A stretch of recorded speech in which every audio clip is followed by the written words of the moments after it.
Hi everyone, I'm Hanisha, Culinary Consultant, KitchenAid India. I have here the 1.25 litre electric kettle.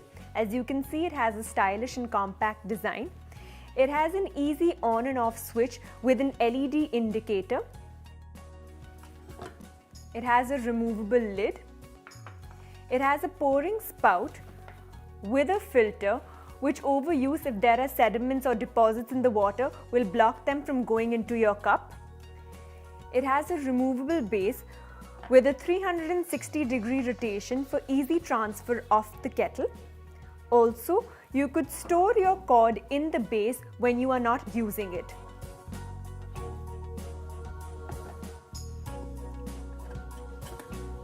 To use, fill with water.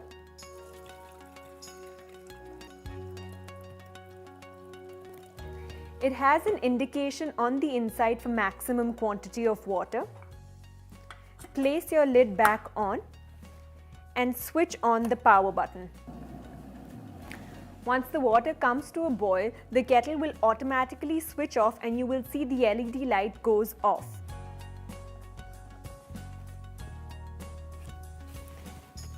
Place your tea bag and pour in the hot water.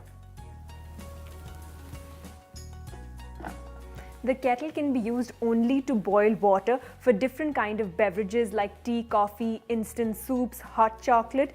You could easily boil water sitting at your desk, in the office or on your kitchen counter. The KitchenAid 1.25 litre kettle is great for easily and quickly boiling water in any space.